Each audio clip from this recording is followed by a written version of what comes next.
Michael, we go back to this idea of the government's, even just the public, having this opposition, this R&D. I keep going back to this thing. I believe it's on your website.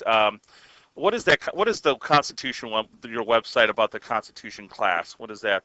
My website is constitutionpreservation.org. Constitutionpreservation.org. I believe it's in there where the statement is, it's this war of left, right, Democrat, Republican that doesn't exist. I mean, they can't be won. Talk about that a little bit. It is a false dichotomy. Whenever we divide ourselves, the people who are in charge create, false impressions, and then we end up fighting, you and I end up fighting against each other, the Democrats versus the Republicans, the men versus women, the people who have versus the people who haven't, and we spend all of our time struggling. Well, that's because a lot of people in the United States believe that we are a democracy and that majority wins. Well, in a democracy, majority wins and the minority loses. And so all of us are struggling to be in the majority somehow so that we can get the property from the minority. Whereas if we are all fighting for the same thing, life, liberty, and private property, and we recognize that everybody has a right to private property, then we would realize that many of the votes that are being taken are illegitimate. I spoke to a college group, and one young lady asked me if I thought guns were dangerous. I said, no, ma'am, if I thought guns were dangerous, I wouldn't have a closet full of them. Mm-hmm. And then she laughed, and she felt like she had painted me into a corner. And she said, well, couldn't we vote to take your guns away? And I said, you certainly could. You could vote that Michael is crazy and insane and dangerous, and you could have a unanimous vote to take my guns away. I said, but then you'd have to have another vote to see which one of you is going to come and take them. So that's not a vote I recommend that you win. Absolutely. And they got, really perturbed. I mean, they were startled that I would talk to them like that.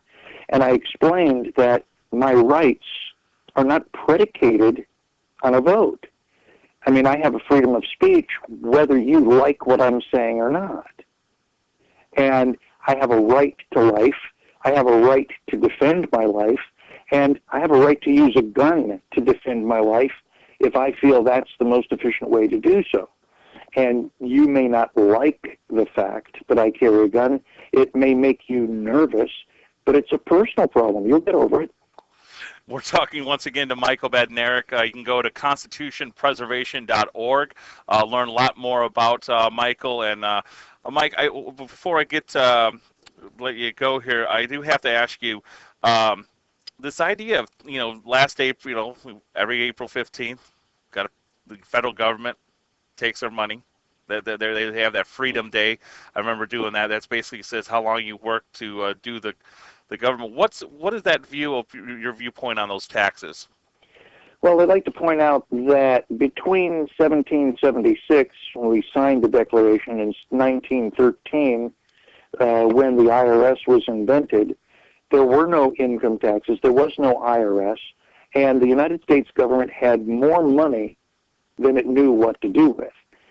The only money that it collected were tariffs on goods coming into the country, excise taxes, and they were able to fund the entire federal government. Well, it's not because they were bringing in so much money, but because the federal government was limited to Article 1, Section 8.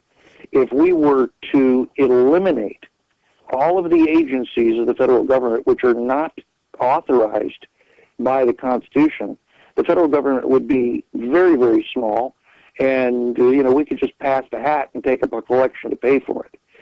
So the question is not how much does the federal government cost, but how much of the federal government is authorized by the Constitution.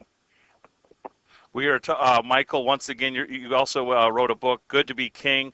People can get that via your website as well? They can. And there we go. Well, Michael, it's a pleasure to talk to you. I wish I had an hour. I mean, to just go full on with you. It's a pleasure to meet with you. I'm going to have to talk to you down the road again if that's cool. Most importantly, though, how are you feeling? I know a few years ago you had a little setback. Are you doing all right? I am perfectly healthy. I'm swimming every morning, and all of that health problem is behind me. Excellent. Good to hear. I saw that. I just wanted to make sure, we're rooting for you out here. Because you know what? You're a fellow human being. That's the most important thing. So well, thank you. Thanks a lot, Michael. Thanks a lot, my friend.